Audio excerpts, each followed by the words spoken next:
యోహాను సువార్త 19వ అధ్యాయం 28వ వచనాన్ని చదువుకుందాం. Everybody open your Bible, the Gospel according to John chapter 19 and verse 28. ఆ మైక్ ఈనాను. అటు తరువాత సమస్తమును అప్పటికి సమాప్తమైనదని యేసు ఎరిగి, యేసుక్రీస్తు ప్రభువారు ఎరిగి, లేఖనము నెరవేరునట్లు నేను దప్పిగొనుచున్నాను. ఈ మాట నాతో అందరూ చెప్పండి. లేఖనము నెరవేరునట్లు నేను దప్పిగొనుచున్నాను. మరికొద్ది నిమిషాల్లో యేసుప్రభు చనిపోతారు. ఇంకెక్కువ సమయం లేదు. ఇక 5వ మాట దగ్గరికి వచ్చేసాం. 6వ మాట 7వ మాట ఆల్మోస్ట్ కలిపే వెంటనే ప్రభు పలికేసి తన ప్రాణాన్ని అప్పగించేస్తారు. అంటే బహుశా కొన్ని నిమిషాలు మాత్రం ఆయన ముందు ఉంది.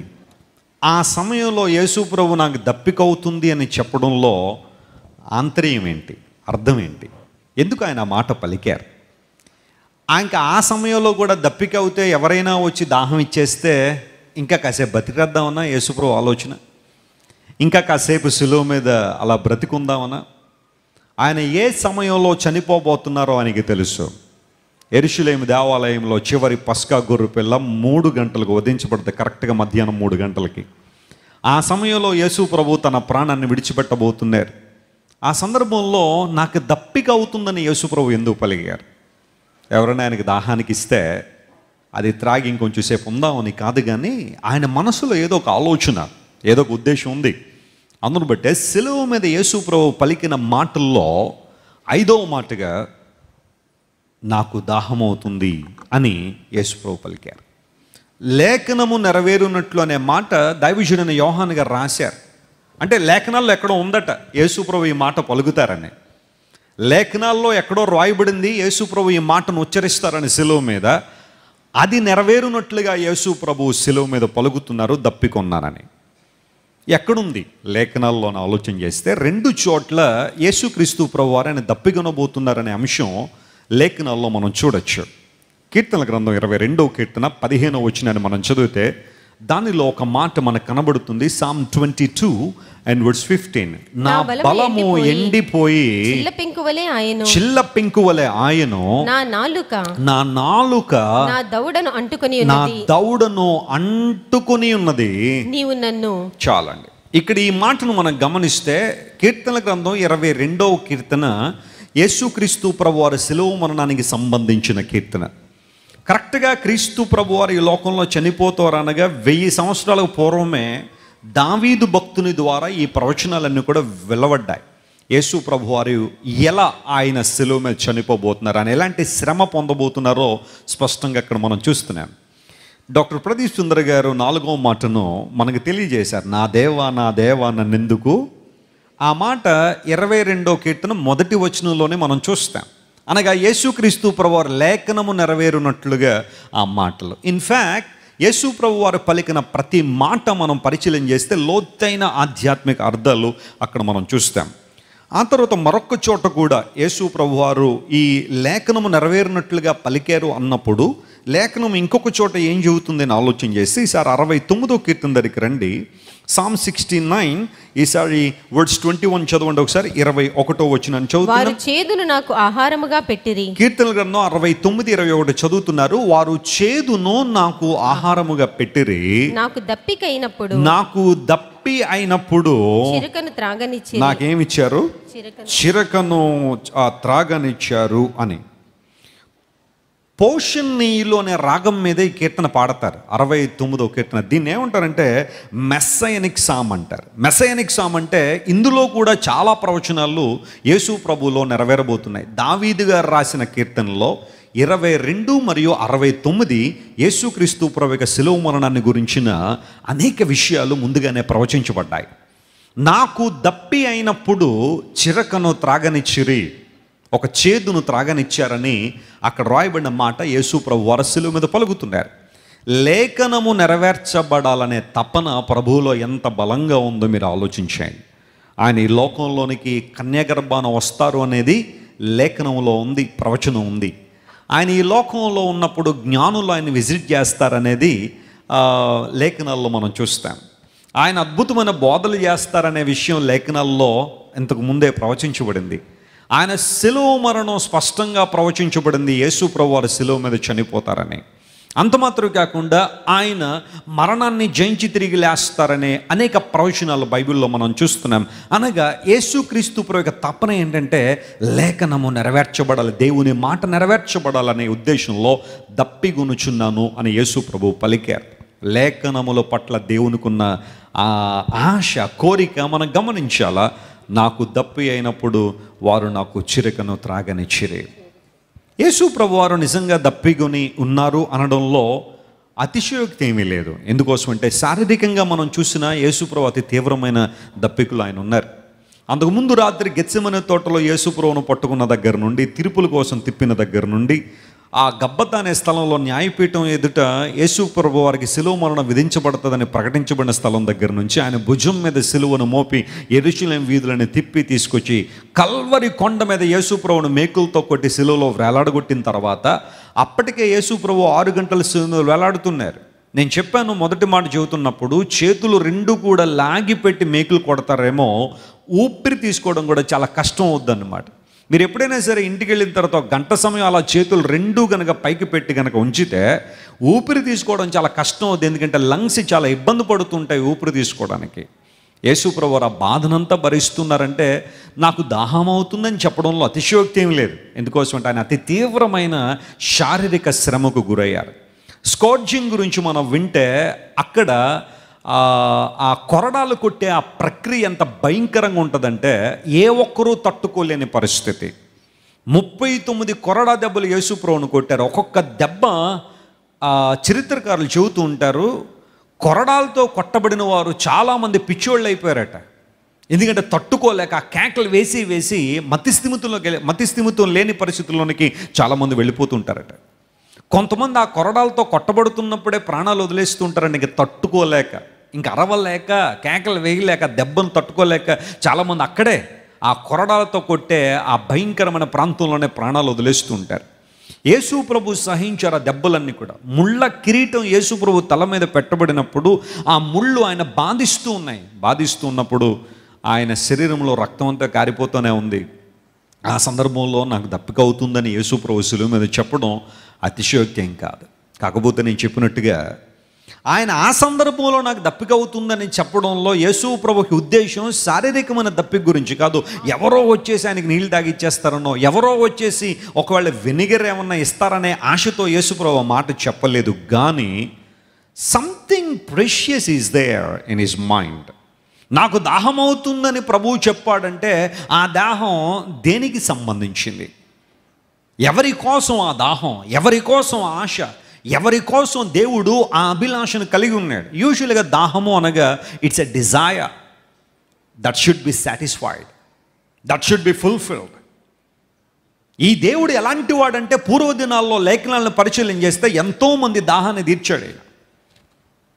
ఇశ్రాయేలీయులు అరణ్య యాత్రలో ప్రయాణం చేసుకుంటూ వెళ్తూ ఉంటే నీళ్లు లేని ఆ పరిస్థితికి వచ్చినప్పుడు మోషే బండను కొట్టు, నీళ్లు వస్తాయన్నాడు. వెంటనే మోషే వెళ్ళి బండను కొట్టగానే లక్షలాది మంది ప్రజలు సమృద్ధిగా నీళ్లు తాగేశారు. ఆయన దాహం తీర్చాడు. ఆయన ఏ ఒక్కరూ కూడా ఇబ్బంది పడకుండా అరణ్య యాత్రలో వారి దాహాన్ని తీర్చిన దేవుడు నాకు దప్పిక అవుతుందని ఎందుకుంటున్నాడు? అనేక మంది జీవితాలు మనం పరిశీలన చేస్తే, పరిశుద్ధ గ్రంథంలో అనేక చోట్ల మనం పరిశీలన చేస్తే, మీలో ఎవరికైనా దప్పికైతే నా దగ్గరికి రండి, నేను మీ దప్పిక తీరుస్తానని ప్రభువు మాట్లాడాడు. అలాంటి దేవుడు ఎందుకు దప్పిక ఉన్నాడు, ఎవరి కోసం ఈ దప్పిక అని ఆలోచన చేస్తే, నశించిపోతున్న ఆత్మలు రక్షించబడాలనే దప్పిక ఎవరిలో ఉంది? ప్రభు అని వేశారు. ఎందుకంటే అంత తీవ్రమైన వేదన, అంత తీవ్రమైన శ్రమ పొందుతుంది మనిషి కోసం, మన కోసం, మానవాళ్ళని రక్షించడం కోసం యేసు ప్రభు ఆ భయంకరమైన శ్రమను ఆయన అనుభవించాడు. గత రాత్రి దేవుని వాక్యం అందిస్తూ కయప అనబడే వ్యక్తి ఒకనొక సందర్భంలో అంటాడు, మనుషులందరూ కూడా ప్రయోజనం పొందినట్లుగా మనందరి కోసం ఒక మనుష్యుడు చనిపోవుట ప్రయోజనకరము అన్నాడు. ఎందుకు దేవుడు మన కోసం చనిపోవాలంటే, చెదరిపోయిన దేవుని ప్రజలందరూ కూడా సమకూర్చబడినట్లుగా మరలా ఆయనకు చెందినట్లుగా, మరలా ఆయన బిడ్డలుగా మనం జీవించినట్లుగా, ఈ లోకంలో ఆయన ప్రతినిధులుగా బ్రతకున్నట్లుగా దేవదేవుడు మన కోసం సిలువ మీద చనిపోయాడు. ఆయన ఆశ, ఆయన కోరిక ఏంటో తెలుసా? రక్షణ లేని వారు రక్షణ పొందాలని, రక్షణ పొందిన వారు రక్షణలో ఏమవ్వాలా? ఎదగాలనే దేవుని యొక్క ఆలోచన. అంతకుముందు కొన్ని సంవత్సరాల క్రితం యేసు ప్రభు వారు సమరయ ప్రాంతం గుండా వెళ్తూ ఉన్నారు. సుకార్ అనే ప్రాంతం దగ్గరికి వచ్చేసరికి, గ్రామం దగ్గరికి వచ్చేసరికి అక్కడ ఒక లోతైన బావి ఒకటి ఉంది. యూజువల్గా వెల్ అనగానే మనందరికీ వచ్చే ఒక పిక్చర్ ఏంటంటే కొంచెం విశాలంగా ఉండే బావి మన మనసులో మెదులుతూ ఉంటుంది. కానీ ఆ సుకార్ అనే ప్రాంతంలో ఉన్న బావి చాలా చిన్నగా, అంటే ఇప్పుడు ఈ రోజున మనం బోర్వెల్స్ వేసుకుంటున్నాం కదా, అలా ఒక లోతైన బావి సుకార్ అనే ప్రాంతంలో ఉంది. ఇప్పటికీ కూడా ఆ ప్రాంతంలో ఒక దేవాలయాన్ని కట్టి ఆ బావిని ప్రిజర్వ్ చేశారు. ఎందుకోసం అంటే అక్కడే యేసుక్రీస్తు ప్రభు పాపాత్మురాలైన ఒక స్త్రీని ఆయన బిడ్డగా మార్చుకున్న సందర్భం అక్కడ కనబడుతుంది. పాపాత్మురాలైన ఒక స్త్రీ యేసుక్రీస్తు ప్రభు దైవత్వాన్ని అంగీకరించిన సందర్భం అది. మనం జాగ్రత్తగా ఇంటికి వెళ్ళిన తర్వాత మీరు చదవండి, యోహాను సువార్త 4వ అధ్యాయం చదివితే ఆ కాన్వర్జేషన్ యేసు ప్రభు ఎలా స్టార్ట్ చేశారో తెలుసా? ఆమెతో మాట్లాడే విధానంలో మొట్టమొదటిగా యేసు ప్రభు అడిగిన ప్రశ్న ఏంటో తెలుసా? అమ్మా, నాకు దాహం అవుతుంది, దాహానికి ఇస్తావా అని అడిగారు. That was the first word Jesus spoke to her. అక్కడ నుంచి యేసు ప్రభు కాన్వర్జేషన్ ఓపెన్ చేశారు. నాకు దాహం అవుతుంది అని యేసు ప్రభు అడిగిన తర్వాత ఆయన అక్కడ నీళ్ళు తాగినట్టే ఎక్కడ మనకు కనబడదు ఆ చరిత్రలో. ఆ సమరయ స్త్రీ యేసు ప్రభుకి నీళ్లు చేది ఆయన దోషుల్లో పోసినట్టుగా కానీ ఎక్కడ కూడా మనం అధ్యాయంలో మనం చూడం. కానీ అక్కడ ఆ ప్రశ్న అడిగిన తర్వాత ప్రయోజనం పొందింది ఎవరు అంటే, ప్రశ్న అడగబడిన వ్యక్తి ప్రయోజనం పొందిందే కానీ అడిగినవాడు కాదు. అక్కడ నాకు దాహం అవుతుందని యేసు ప్రభు సిలువలో అడిగారంటే ఆయనకేదో నష్టం వచ్చేసిందనో, ఆయన ఏదో ఇబ్బందులు పాడైపోతున్నాడనో, కాసేపు నీళ్ళు తాగేసి ఇంకాసేపు బ్రతికేయాలనో యేసు ప్రభు ఆలోచన కాదు. కానీ ఆ ప్రశ్న అడగడం ద్వారా యేసు ప్రభు నిన్ను నన్ను ఆలోచించమని అడుగుతున్నారేంటో తెలుసా? ఆయన కోరికను మనం నెరవేర్చగలమా? ఆయన ఉద్దేశాలు మనం నెరవేర్చగలమా? దప్పిగా ఉంటున్నాను అని యేసు ప్రభు పలికారంటే ఆయన తన కోసం ఆ దప్పిక కాదు, కానీ మనందరం కూడా ప్రయోజనం పొందాలి, ఆత్మరక్షణ పొందాలి, మారు మనసు పొందాలి, ప్రభు బిడ్డలుగా మనం జీవించాలనే దేవుడు మన పట్ల ఆయన దప్పిక కలిగి ఉన్నాడు. చాలాసార్లు మీకు చెబుతున్నాను, ఒక రక్షించబడని వ్యక్తి చేతిని పట్టుకున్నట్ట దేవుడు నరకపు అంచున వరకు బ్రతిమాలుతాడట. Please come back, please come back, నువ్వు రా, నీ కొరకు నేను సిద్ధపరిచిన నిత్య రాజ్యాన్ని నువ్వు స్వతంత్రించుకోవాలి అని ఒక వ్యక్తిని దేవుడు నరకపు అంచున వరకు బ్రతిమాలుతాడట. అంటే ఇంకొక అడుగు తీసి అడుగు వేస్తే నరకంలో పడతావు అనగా ఆ చివరి అడుగు వరకు దేవుడు నేను బ్రతిమాలుతాడు తిరిగి రమ్మని. అక్కడ కూడా నాకు వద్దు నువ్వు అంటే ఆ సమయంలో దేవుడు చెయ్యి వదిలేస్తాడు తప్ప అక్కడ వరకు నిన్ను ఏం చేస్తుంటాడు? ఆయన బ్రతిమాలుతాడు. నువ్వు రక్షణ పొందాలని దేవునికి ఆలోచన. అంత తీవ్రమైన బాధ, కష్టం, ఇబ్బంది యేసు ప్రభు భరించడం అనే ఉద్దేశం ఏంటో తెలుసా? మనుషులు ఏ ఒక్కరూ నశించిపోకూడదనే దేవునికి ఆలోచన. ఆత్మరక్షణ పొందడం ద్వారా మనందరం దేవుని బిడ్డలుగా బ్రతకాలనే దేవునికి దాహం, ఆయనకున్న దప్పికది.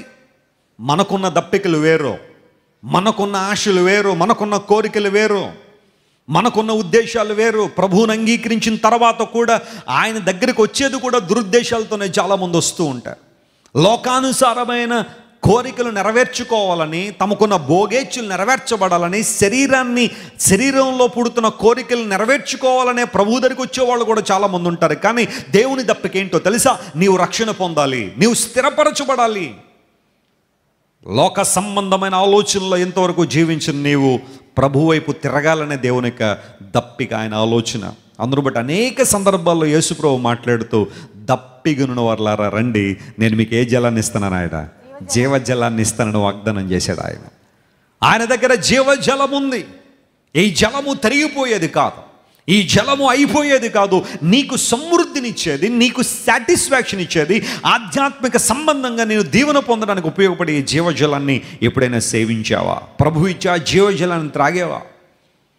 చాలామంది ఈ రోజుల్లో లోకానుసారమైన ఉద్దేశాలు నెరవేర్చుకోవడానికి లోకంలో పడి చెడు. నేను అనుకున్నది జరగాల, నేను సాధించాలనుకున్నది సాధించాలి, అవి మంచి విషయాల్లో అలాంటి కోరికలు ఉండడం తప్పు కాదు. కానీ చాలామంది ఈ రోజుల్లో పనికి మాలిన కోరికలు, వ్యర్థమైన కోరికలు తమ జీవితాల్లో పెట్టుకుని దేవునికి దూరంగా బ్రతికే వాళ్ళు చాలామంది ఉన్నారు. దేవుని బిడ్డ, ప్రభువు నీ కొరకు దప్పికున్నాడనే విషయం నీకు తెలుసా?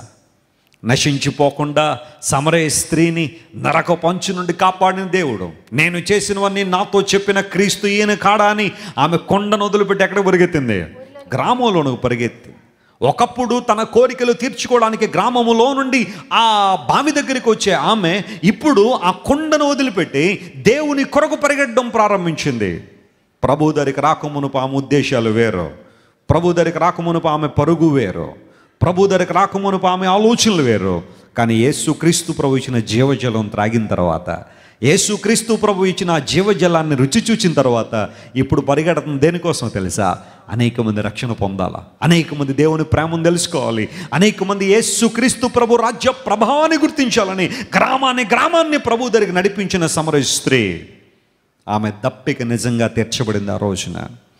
ఈరోజు యేసయ్య ఆ ప్రశ్న అడిగాడంటే ఆయన ఏదో ప్రయోజనం పొందేలని కాదు, కానీ మనుషులమైన మనందరం కూడా ఆధ్యాత్మిక దప్పిక నుండి విడుదల పొంది నిజమైన కృపలో జీవించాలనే ప్రభు ఆశిస్తున్నాడు, ఆయన కోరుకుంటున్నాడు. బండను చీల్చి నీళ్ళు ఇచ్చిన దేవుడు, ఆకాశ వర్ష జలాన్ని తన మహిమగల మాట ద్వారా కురిపించగలిగిన దేవుడు, ఈరోజు నీ కొరకు నా కొరకు ఆయన దప్పికున్నాడు. సిలువలో ఆయన చనిపోవడానికి ముందు నేను దప్పికుంటున్నానని యేసుప్రభు అరిచాడు అంటే, ఆయన మాట్లాడారు అంటే, ఆయన జీవితంలో కలిగి ఉన్న కోరిక, ఉద్దేశం అందరూ రక్షణ పొందాలి, అందరూ దీవెన పొందాలని ప్రభు యొక్క ఆలోచన. ప్రియులారా గమనించండి, ఎప్పుడైతే యేసుప్రభు వారు నాకు దాహం అవుతుంది అని అన్నప్పుడు అక్కడున్న కొంతమంది అట యేసుప్రభుకి ఏమి ఇచ్చారట? చేదు చిరకన ఇచ్చారని బైబిల్లో రాయబడి. ఈ సిచ్యువేషన్ మన జీవితాన్ని పోల్చుకుంటే ప్రభు అయిన యేసుక్రీస్తు వారు నీ పట్ల నా పట్ల మనం కలిగి ఉండాలని, ఆయన బిడలుగా మనం మార్చబడాలని కోరుకుని దప్పిగుంటున్నాను అని అంటే మనం ఆయనకి ఏమిస్తున్నాం? ఏమిచ్చి ఆయన్ని సంతృప్తి పరుస్తున్నాం? డబ్బులా, బంగారమా, వెండ, మన భూములు పొలాలా, మనకున్న ఆస్తి పాస్తులు దేవునికి ఇస్తే సంతృప్తి ఉందా? జాగ్రత్త వినండి, దప్పిగొనుచున్నానని యేసయ్య పలికినప్పుడు మనం ఆయనకి ఇవ్వగలిగేది మన హృదయం. స్తోత్రం చెప్పండి, హల్లెలూయా. It's our heart. ఎందుకోసం మన హృదయాల్లో దేవుడు ఉండాలని కోరుతున్నాడు, మన బ్రతుకుల్లో దేవుడు ఉండాలని కోరుతున్నాడు. ఈ రోజుల్లో మనిషి దేవునికి హృదయం తప్ప అన్నీ ఇవ్వడానికి ఇష్టపడుతున్నాడు, కానీ హృదయంలో స్థానాన్ని మాత్రం ఇవ్వడం లేదు. ఒక ప్రైజ్ అండ్ వర్షిప్లో చక్కని సాంగ్ మనం పాడుతుంటాము, ప్రభువా నా చిన్ని హృదయాన్ని ఎవరికి ఇస్తున్నానో నీకు ఇస్తున్నానయ్యా. ఇచ్చావా? ఎప్పుడైనా నీ హృదయాన్ని ప్రభువుకి ఇచ్చావా? నీ ఇష్టాన్ని ప్రభువుకి అప్పగించావా? ప్రభు ఇకపై జరగాల్సింది నా చిత్తం కాదు, ఎవరి చిత్తం? నీ చిత్తం నా జీవితంలో జరగాలయ్యా, నీకు ఇష్టకరంగా బ్రతుకుతాను, నీకు మహిమకరంగా జీవిస్తానని ప్రభు కొరకు ఒక మంచి తీర్మానాన్ని నువ్వు తీసుకున్నావా? అలా తీసుకోగలిగితే నువ్వు ధన్యుడు, ధన్యురాలు.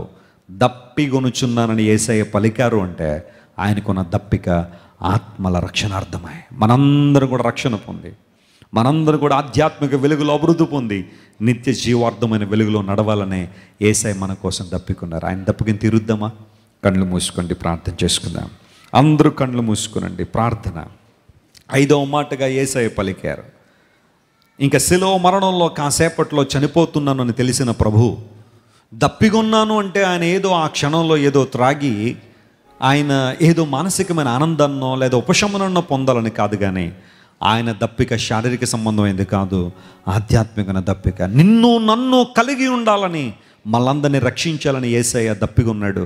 ఆయన దప్పికను తీరుద్దామా? మన హృదయాల్లో ఆయనకి చోటిచ్చి ఆయన దప్పికను తీరుద్దాం. ఇదే కాల సమయంలో ప్రార్థన.